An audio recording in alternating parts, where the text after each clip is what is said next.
सरस्वती नमस्तुभ्यं वरदे कामरूपिणी विद्यारंभम करिष्यामि सिद्धिर्भवतु मे सदा। माता सरस्वती की आराधना का पर्व बसंत पंचमी की आप सभी उसका विशेष महात्म्य के बारे में हम चर्चा करने की कोशिश करेंगे। माँ सरस्वती को भारती, सरस्वती, शारदा, हंसवाहिनी, जगती, बागेश्वरी, कुमुदी, ब्रह्मचारिणी, बुद्धिदात्री, वरदायिनी, चंद्रकांति, भुवनेश्वरी, न जाने किन किन नामों से उच्चारित किया जाता है। इन महर्षियों की, संतों की, तपस्वियों की, कवियों की, लेखकों की आराधना का केंद्र बिंदु उनकी इष्ट माँ सरस्वती। आज हर कंठ में विराजमान जो स्वर निकलते हैं वो माँ सरस्वती के प्रताप के कारण ही निकलते हैं। प्राचीन भारत में जो मौसम को भी हम अगर विभाजित करते हैं प्राचीन काल से ही, तो उसको 6 ऋतुओं में वर्णित करते हैं। उसमें से जो सबसे अलौकिक, दिव्य जो हमारा ऋतु है वो बसंत है, जिस पर सब लोग जिससे आकर्षित होते हैं। ये जो बसंत ऋतु है हमारा एक ऐसा मनचाहा मौसम बन जाता है जहां पर फूलों में बहार आ जाती है, खेतों में सरसों के फूल लहलाने लग जाते हैं, सोना जैसा चमकने लग जाता है, गेहूं की बालियां प्रज्वलित होने लग जाती हैं और पेड़ों में अपने बौर आ जाता है। हर तरफ रंग बिरंगी तितलियां, पशु पक्षी कलरव करने लग जाते हैं और भंवरे मंडराने लग जाते हैं बसंत ऋतु का स्वागत करने के लिए, और हमारे इस प्रकृति के नए साल के स्वागत और वंदन के लिए तैयारियां शुरू करने लग जाती है। यह बसंत ऋतु अपने शेष वर्ष के स्वागत से पूर्व उसका पुष्प से उनका स्वागत करने लग जाती हैं, और यह हमारे लिए एक विशेष प्रकार का उत्सव होता है। हिंदू धर्म में इसका विशेष प्रकार का महात्म्य है, इसीलिए बसंत पंचमी के त्योहार को बड़ी धूमधाम के साथ मनाते हैं।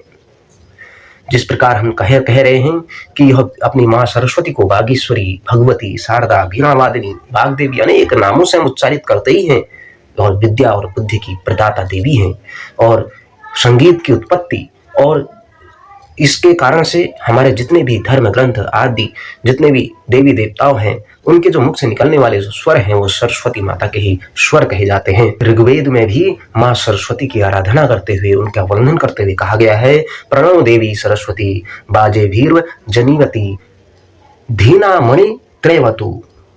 अर्थात ये परम चेतना है, सरस्वती के रूप में है, हमारी बुद्धि, प्रज्ञा और मनोवृत्तियों की संरक्षिका है। हम में जो आचार और मेधा है उसका आधार माँ भगवती सरस्वती ही है। इनकी समृद्धि और स्वरूप का वैभव अद्भुत है। पुराणों में भी उल्लेखित है, जो पौराणिक हमारी मान्यता है उसमें भगवान श्री कृष्ण ने माता सरस्वती को जो उनको वरदान दिया था, उन्होंने कहा था कि बसंत पंचमी के दिन आपकी भी आराधना की जाएगी। तभी से इस वरदान के फलस्वरूप भारत देश में बसंत पंचमी के दिन विद्या की आराध्या देवी सरस्वती माता की पूजा होने लगी, जो आज तक क्रम जारी है। बसंत ऋतु आते ही प्रकृति के कण कण तो खिलते ही हैं, साथ में मानव क्या पशु पक्षी तक उल्लास से भर जाते हैं। हर दिन नई उमंग से सूर्योदय होता है और नई चेतना एक प्रकट होती है, और अपने आने वाले दिनों को ये आश्वासन देके चला जाता है और कहता है कि आपका पूरा जीवन इसी प्रकार फूलों की तरह, भंवरों की तरह उछलता रहे, कूदता रहे और अच्छा रहे।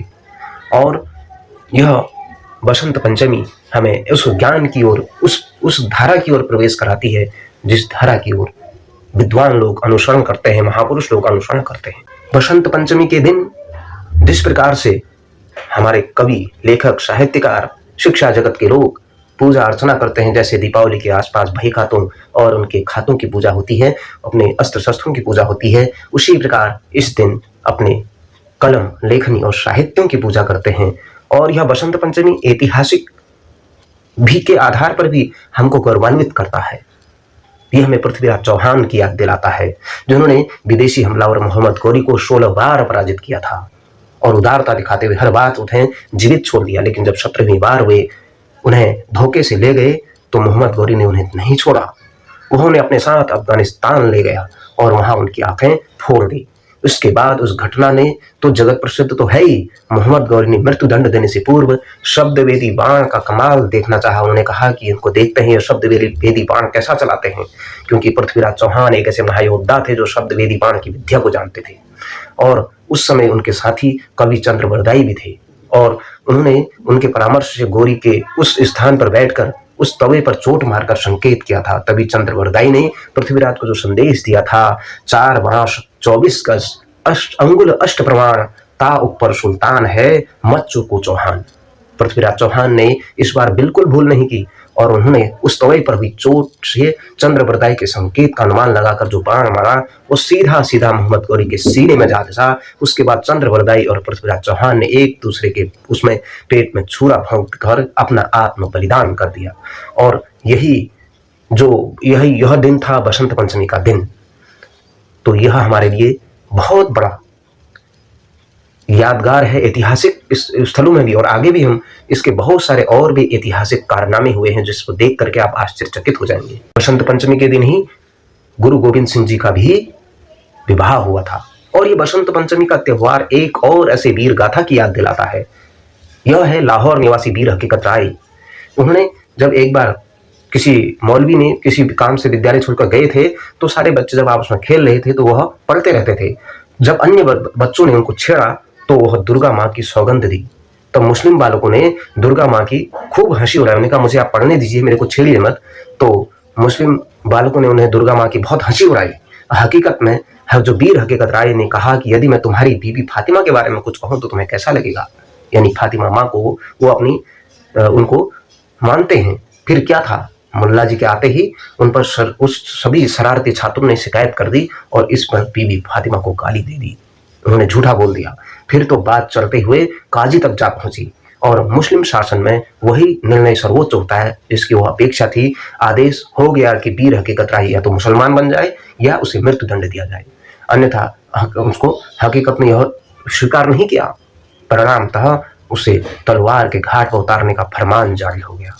कहते हैं उसके भोले मुख को देखकर जल्लाद के हाथ से एक बार तलवार तक गिर गई थी। हकीकत ने तलवार उसके हाथ में दी और कहा, जब मैं बच्चा होकर अपने धर्म का पालन कर रहा हूं तो तुम बड़े होकर अपने धर्म से विमुख क्यों हो रहे हो। इस पर जल्लाद ने दिल मजबूत कर तलवार चला दी और उस वीर का शीश धरती पर वहीं गिरा। और यह घटना भी बसंत पंचमी के ही दिन थी। बसंत पंचमी हमें उन राम सिंह कोका जैसे अमर बलिदानी की याद दिलाता है और उनके साथ साथ जो अनसर बलिदान हुए थे उनकी भी याद दिलाता है। क्यों? क्योंकि उन्होंने गौ रक्षा के लिए जो और नारी शक्ति के लिए जो उत्थान के कार्य किए, वह लुधियाना के भैनी गांव में जन्मे थे। उनका जो बलिदान था वह आपको रोंगटे खड़े कर देगा। उनसे कह दिया था कि या तो आप मुसलमान बन जाएं, अन्यथा आपको उड़ा दिया जाएगा। एक एक करके सबको तोप के सामने उड़ा दिया गया। उन राम सिंह कोका के उन अमर बलिदानियों की याद दिलाता है। राजा भोज का जन्म दिवस, निराला जैसा महाकवि का जन्म दिवस, यह बसंत पंचमी हमें उन ऐतिहासिक पौराणिक और आध्यात्मिक पहलुओं की याद तो दिलाता ही दिलाता है। हमें इन अमर बलिदानियों को भी याद करना चाहिए। और आइए माँ सरस्वती की आराधना के उस महापर्व को नमन करें, वंदन करें, अभिनंदन